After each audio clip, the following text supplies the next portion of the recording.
سلام، عرض ادب و ارادت خدمت دوستای گل خودم. من محمودی هستم و با پادزیست رونویسی در خدمتتون هستم. همونطور که میدونید پادزیست یعنی پادکست های آموزشی جمع‌بندی زیست شناسی که برای اولین بار خودم رونماییش کردم.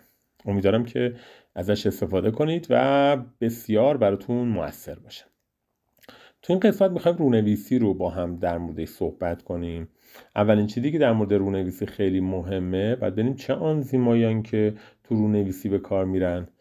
اسم آنزیمی که اینجا به کار میرفت رنابسپاراز بود که همتون میدونید که پروکاریوت ها یک نوع رنابسپاراز دارن، یک نوع RNA پلیمراز دارن، در حالی که یوکاریوت ها انواعی از رنابسپاراز ها رو دارن که تو کتاب شما به 3 تاش اشاره شده. مثلا شما باید بدونید که رنابسپاراز 1 برای چیه؟ برای رنای رناتنی استفاده میشه. رنابسپاراز 2 رنای پیک و در نهایت آنزیمی که برای تولید رنای ناقل استفاده میشه رنابسپاراز 3 هستش.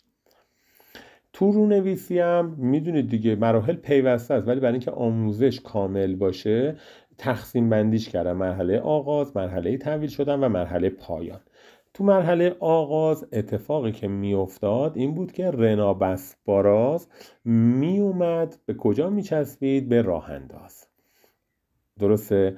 یادتون هست دیگه راه انداز که بخشی از ژن نیست و راه انداز بخشی از ژن نیست. رنابسپاراز میاد به مولکول دنامون متصل میشه. به کجا؟ به راه انداز. استاد جان حالا اینجا چی کار میکنه؟ میومد دوتا رشته رو از هم باز میکرد. من و تو میدونیم که اگه میگیم دوتا رشته رو از هم باز میکنه یعنی پیوند هیدروژنی میشکنه. و خدمت درس کنم ممکنه بعضی از بچه ها بگن آقا راه انداز اینجا کارش چیه؟ ما بهشون میگیم که رنابسپاراز، یا اینجوری بگم راه انداز، باعث میشه که رنابسپاراز دقیقاً اولین نوکلئوتید مناسب رو پیدا کنه و رونویسی از اونجا آغاز بشه. پس دقیقاً اولین نوکلئوتید بعد از راه انداز قرار رونویسیش رو شروع کنه. البته استثناءاتی هست که بعدا شما باش آشنا میشید. پس الان رنابسپاراز نشسته رو راه انداز. اولا یه ذره زنجیره رو باز کرده، یعنی زنجیره دنا رو باز کرده، دو تا رشته دنا رو اصلا باز کرده و یه زنجیره کوچیکی از رنا میسازه. تو شکلتون اون زنجیره کوچیک سبزه.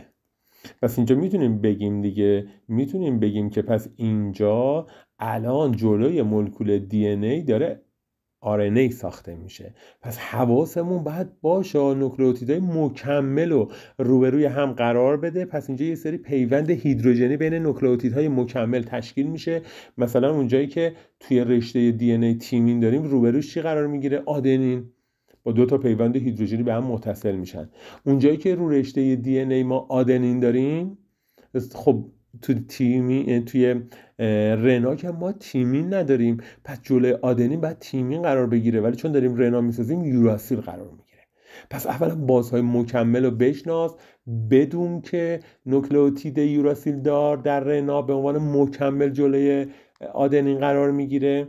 و خدمت عرض کنم که داریم میبینید 2 نوع پیوند اینجا ساخته میشه دیگه. اولا پیوند هیدروژنی بین مولکول‌های دنا رنا داره ساخته میشه. دومین چیزی که شما دارین میبینید اینه که خب نوکلئوتیدها پیوند فسفودی استر هم بینشون تشکیل میشه. پس بعد بگیم یه پیوند فسفودی استر هم بین نوکلئوتیدهای مولکول رنا داره تشکیل میشه که زنجیره بشه دیگه. پس این قدم اول برای کار رونویسیمونه. تو مرحله تحویل شدن بریم مرحله تحویل شدن رو بریم بررسی کنیم. رنابسپاراز همین جوری داره به ساخت رنا ادامه میده. پس رنا تحویل میشه. یعنی من و تو میدونیم که حتما پیوند هیدروژنی بین مولکول دنا رنا رو ما داریم. فسفودی استر رنا هم داریم. چون همینجوری که داره میره جلو بعد این نوکلئوتیدها رو بغل به هم متصل کنه دیگه. اوکی؟ اینجا یه اتفاق دیگه هم میفته. همینجوری که داره میره جلو رنابسپاراز 2 تا رشته دنا رو بعد از هم باز کنه دیگه. پس اینجا یه اتفاق ویژه هم که میفته اینه که شکستن هیدروژنی، پیوند هیدروژنی بین 2 تا رشته دنا. آقا همین؟ نه، ادامه داره. چند تا نوکلئوتید عقب‌تر رنا باید از دنا جدا بشه. پس عملاً شکستن هیدروژنی دنا و رنا رو هم داریم. آقا همین؟ نه، عقب‌تر دوباره 2 تا رشته دنا باید به هم پیوند بزنن، دوباره به هم جمع بشن دیگه. ما به قول معروف دی ان ای که پارش نمی‌کنیم که، همینجوری که رنابسپوروز میره جلو دوباره اون مارپیچ عقب تشکیل میشه و تشکیل هیدروژنی دنار هم داریم. پس تو مرحله تحویل شدن یه بار دیگه گوش بده. اولا که اتفاقی که میفته اینه که رنابسپوروز به ساخت رنا ادامه میده.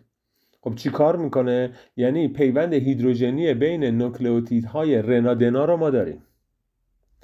دو، این نوکلئوتیدها رو که کنار هم گذاشته فسفودی استرش هم تشکیل میده.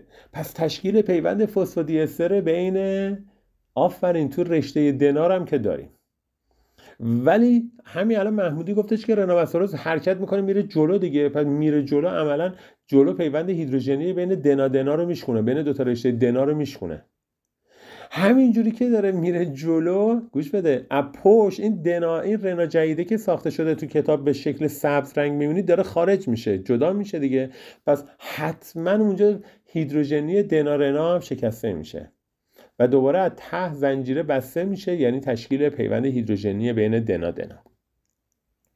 این میشه مرحله تحویل شدن شما. تو مرحله پایان چه اتفاقی میفته؟ آفرین، رسیدیم به پایان. تو دی ان ای توالیه‌های ویژه‌ای وجود داره که موجب پایان رونویسی میشه. یعنی آنزیم رنابسپوراز رونا میرسه میفهمه دیگه باید بلند شه. تو این محل آنزیم از مولکول دنا جدا میشه، پس بلند میشه. رنای تازه ساخته شدم جدا میشه، پس عملا یک پیوند هیدروژنی بین دنا رنا هم شکسته میشد.